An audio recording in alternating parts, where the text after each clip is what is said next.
షబాష్ Nitish Reddy Ajay century. మెల్బోర్న్లో ఇండియాను ఆదుకున్న Telugu cricketer Nitish Kumar Reddy 176 balls లో 10 4లు 1 6 తో 105 బ్యాటింగ్ ఆస్ట్రేలియా గడ్డపై అద్భుతం చేశాడు. ప్రఖ్యాత మెల్బోర్న్ క్రికెట్ గ్రౌండ్ లో ఖతర్నాక్ ఆటతో తన కెరీర్ లో తొలి సెంచరీనే ఇండియా క్రికెట్ చరిత్రలో నిలిచిపోయేలా చేశాడు.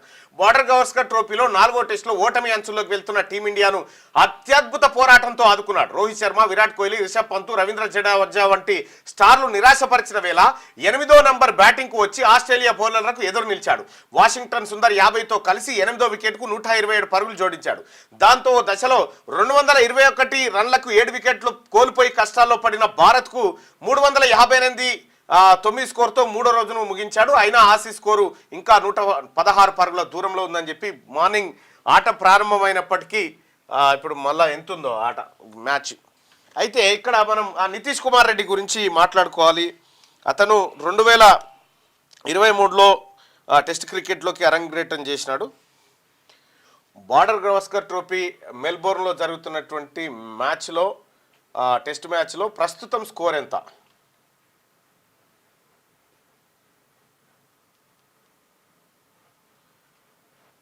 బార్డర్ గవస్కర్ ట్రోఫీ మెల్బోర్న్లో జరుగుతున్నటువంటి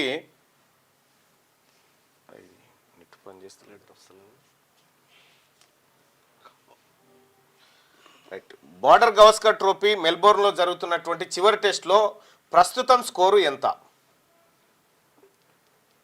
border Gavaskar trophy Melbourne test ఇంకా జరగలేదు. అది జనవరిలో జరగనుంది. నిన్నట్లోనే చెప్పింది. ఆల్రెడీ జరుగుతుంది. 4వ టెస్ట్ అనుకుంటా. మీరు అవును మీరు సరిగ్గానే అనుకున్నారు. ఇది బార్డర్ గవాస్కర్ ట్రోఫీలోని 4వ టెస్ట్ మ్యాచ్. స్కోర్ ఎంత? ఆస్ట్రేలియా తమ 2వ ఇన్నింగ్స్లో 53/2 స్కోరుతో ఉంది. Okay right. ఆస్ట్రేలియా బ్యాటింగ్ నడుస్తూ ఉంది. అయితే ఇక్కడ ఇంట్రెస్టింగ్ ఏంటంటే ఈ మ్యాచ్ చూడడానికి ఈ నితీష్ వాళ్ళ తండ్రి మెల్బోర్న్ స్టేడియంకి వెళ్ళిండు. కొడుకు సెంచరీ కొట్టాలి. ఎంత ఉద్విగ్నమైనటువంటి వాతావరణం అంటే ఇతను 99 పరుగులు కొట్టిండు. ఎవరు? నితీష్ రెడ్డి 99 రన్స్ కొట్టిండు. భారత్ చేతిలో ఉన్నాయి 2 వికెట్లు. 2 వికెట్లు ఉన్నాయి. బూమ్రా బ్యాటింగ్కి వచ్చిండు. బూమ్రా ఆడిన 3వ బాల్కి క్యాచ్ అవుట్ అయిపోయింది. ఈయన నాన్ స్ట్రైకర్ ఎండ్లో ఉన్నాడు. ఈయన పేరు ఏంది? హైదరాబాద్ మనవాడు ఉన్నాడుగా, సిరాజ్ మళ్ళీ స్ట్రైకింగ్ పోయిండు. ఇక్కడ అవుట్ అవుతాడు. సిరాజ్ అవుట్ అయితే ఈయన కొట్టలేడు. వాస్తవం. సిరాజ్ అవుట్ అయితే ఇక్కడ తెలుగు సోదరులు గమనించుకోవాల్సింది, ఇప్పుడు ఆంధ్ర క్రికెట్ అసోసియేషన్ నుంచి నితీష్ కుమార్ రెడ్డి ఉన్నాడు. ఆయన సెంచరీ సాధించడం కోసం తెలంగాణ బిడ్డ అడ్డుగా నిలబడి కాపాడి సెంచరీ సాధించడానికి ఇందులో ఈ ఎపిసోడ్లో అసలు హీరో సిరాజు. ఈయన అవుట్ అయితే ఆయన కొట్టలేడు.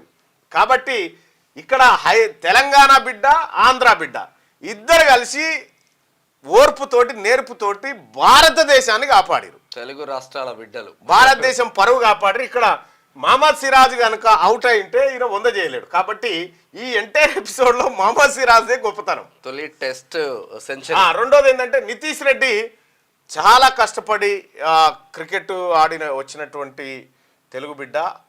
వాళ్ళ నాన్న ఆ స్టేడియంలో కన్నీళ్లు పెడుతూ 100 సెంచరీ కొట్టిన తర్వాత కన్నీళ్లు పెడుతూ వాళ్ళ నాన్న చాలా ఆనంద బాష్పాలు గార్చినటువంటి పరిస్థితి. దాదాపుగా కెమెరాలన్నీ ఆయన మీదే ఉండే. ఇవన్నీ నిన్న జరిగినటువంటి కథ.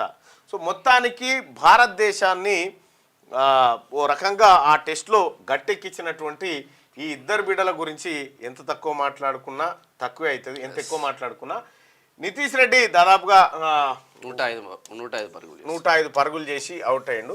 ఆ తర్వాత సిరాజ్ కూడా అవుట్ అయ్యిండు. మళ్ళీ ఆస్ట్రేలియా బ్యాటింగ్ చేస్తూ ఉంది. ఆస్ట్రేలియా ఇప్పుడు 52 పరుగులు చేసింది 2 వికెట్ల నష్టానికి. 1 వికెట్ బూమ్రాకు మరో వికెట్ సిరాజ్కు దక్కినట్టుగా తెలుస్తుంది. సో మొత్తానికైతే ఆస్ట్రేలియాలో జరుగుతున్నటువంటి 4వ టెస్ట్లో అత్యంత కీలకమైనటువంటి ఇన్నింగ్స్ను నితీష్ రెడ్డి ఆడడం జరిగింది. నితీష్ రెడ్డికి 25 లక్షల రూపాయల నజరానాను ఏపీ ప్రభుత్వం ఆంధ్ర క్రికెట్ అసోసియేషన్ ప్రకటించడం జరిగింది. సో ఇట్లా సిరాజు ఇతన్ని ఒక మెట్టెక్కడానికి శాయశక్తులా కృషి చేసిండు. ఇది నితీష్ కుమార్ రెడ్డి. క్యూ న్యూస్ ఛానల్లో పనిచేయటకు అనుభవం గల సీనియర్ వీడియో ఎడిటర్స్ కావాలను సంప్రదించవలసిన నెంబర్ 8688926084. qnewsads@gmail.com ను సంప్రదించండి. లైక్ చేయండి.